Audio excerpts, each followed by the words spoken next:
Hey restoration fans, welcome back to another episode. Today I'm walking you through this 1991 Dodge W350 with the 6-cylinder Cummins engine. I'm going to walk you through the truck as it stands today in its original condition, and I'm going to explain to you some modifications that are going to take place in the near future, like suspension, big tires, new wheels, interior modifications, and a fresh paint job. So if you're into diesel trucks, Cummins engines, lifted trucks, mud tires, big wheels, or all of the above, make sure you stay tuned. As I mentioned, this is the 1991 Dodge W350. What makes this truck extra special is the Cummins turbo diesel motor. These trucks were intended to be out in the workforce, and this one, fortunately, is one of the true survivors.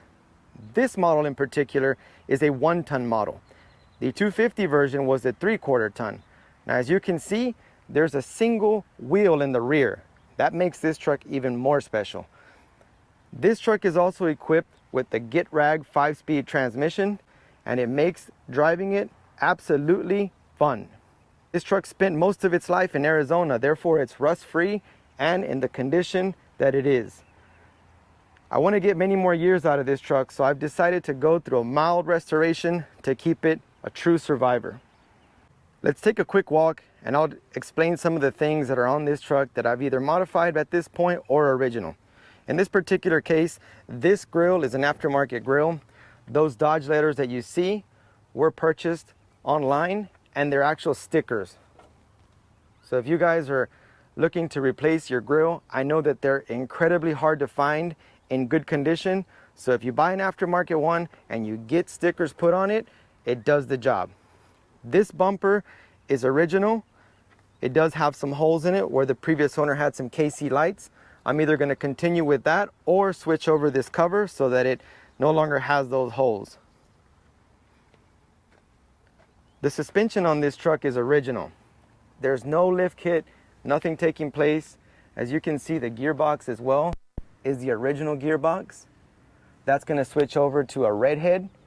I'll go ahead and put up a video as soon as that's done and give you my honest review on whether the redhead is worth it for this particular type of truck or not. As you can see, it has stock shocks. There's nothing special about these. It stands, has some cheap all-terrain tires. These are 16-inch mag wheels, and these will be modified over to some 17-inch Mickey Thompson Classic 2s, and we're gonna put some Mickey Thompson 35-inch tires. I think that will make this truck really stand out and do a lot of justice for its looks. These fender moldings are gonna have to be removed completely because of the condition that they're in. They do have some cracks, they are brittle, and these parts can no longer be found. I'm also gonna have to get rid of these side moldings, which I really like. However, as some of you know, they do not make these anymore. You can't find them. They're all in this condition where the actual clear starts cracking off of them. Unfortunately, they're very difficult to restore, so I'm just gonna go ahead and omit them completely. What I am gonna restore is this badge, because this is something that definitely needs to go on this truck. These mirrors are gonna go ahead and get swapped out with new aftermarket mirrors. The handles are gonna change as well. These badges are gonna go. This truck with the saddle tank, it has come in very handy. I'll show you the switch for that tank that's inside. As you can see, the undercarriage has been painted recently. We went ahead and did that. I don't have a video for it, but it was all degreased and it was painted, as you can see, therefore ensuring the protection of this undercarriage and making it look really good with the upcoming paint job.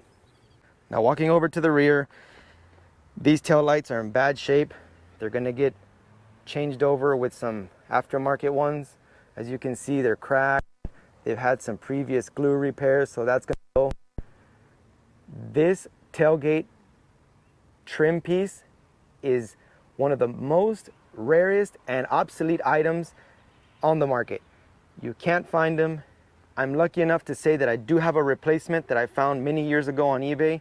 It's almost in mint condition, and I'm really excited to get that put onto this truck. I do have a replacement bumper. This one is shape, but the one that I have for it is in a tad bit better shape, and I think it'll go better once it's painted.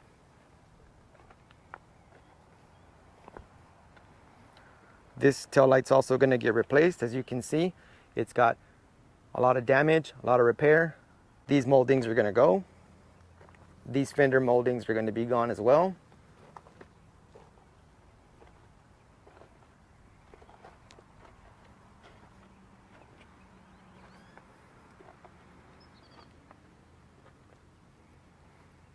That sums up the exterior modifications that are taking place. Now when it comes to the actual paint job, I am going to go with the original white. I don't want to go through a color change because I personally like the white, and I think that it'll be easier for hiding some of the areas that will not get paint, such as the engine bay and possibly some of the floor within the inside of the cab. So white is the way to go with this truck for me. I will show you the video of when it is painted. I'm not doing it myself personally, but I will show you the link and the video to the person who is taking care of that for me. This truck is getting a 4-inch Skyjacker lift kit. When I get the parts in, I'll make sure to put up a video of the before and after and anything that you should consider when installing a lift kit in a truck like this. When it comes to the interior of this truck, I have to admit that I really lucked out. It's an overall great condition. The only thing not original about this interior is the actual seat, which I'm going to get reupholstered, and I have a swatch here of the color that it will be. This swatch is from Fabric Wholesale Direct.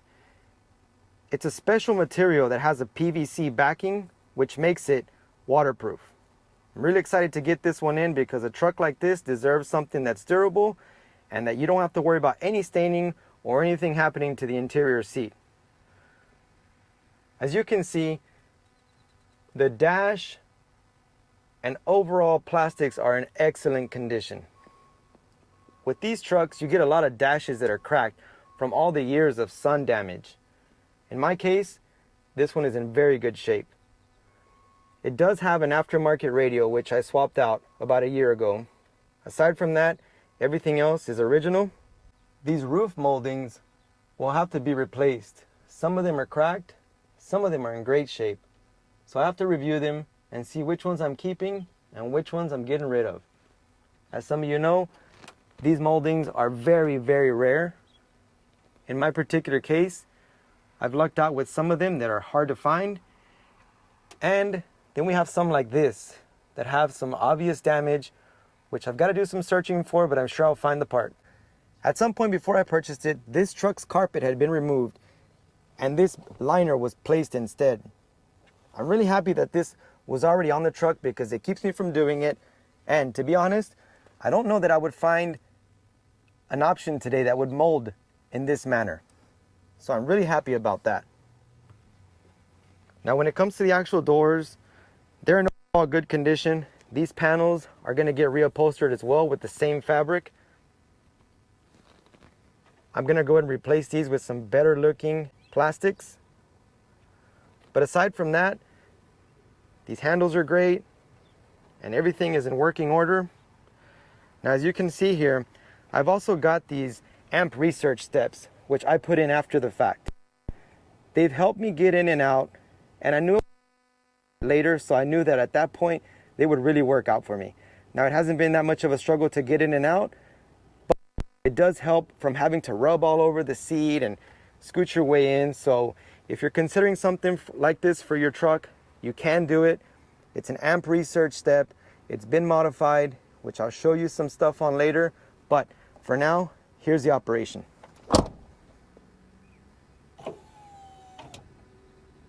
As you can see, it tucks away and you can't see it from this angle unless you really get down.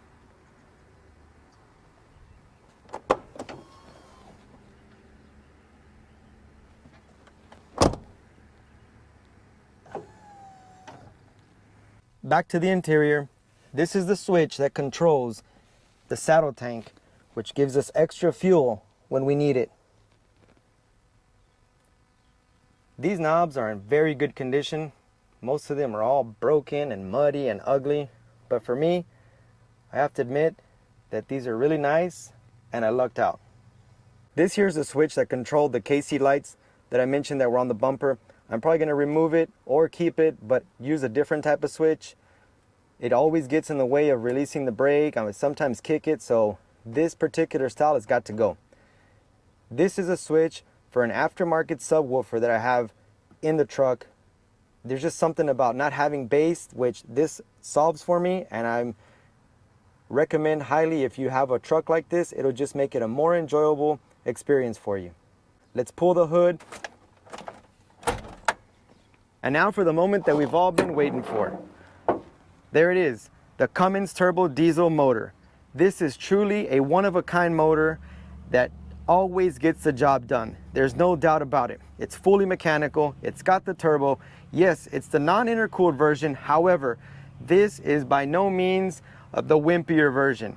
This thing will get the job done and it will never ever quit.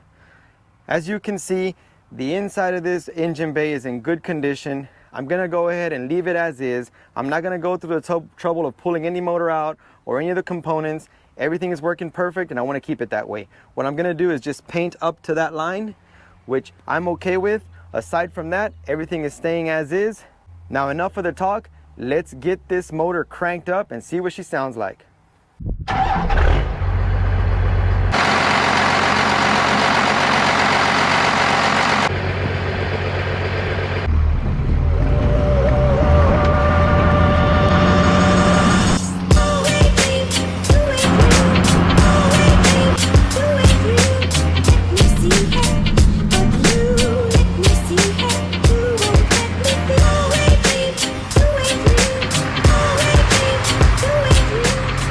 Gentlemen, there you have it. I hope you enjoyed today's video. If you did, do me a favor and hit the like button. If you want to keep up with this build or my 66 Fastback Mustang, make sure you subscribe. As always, I appreciate your time. Thank you very much for watching and have a great one.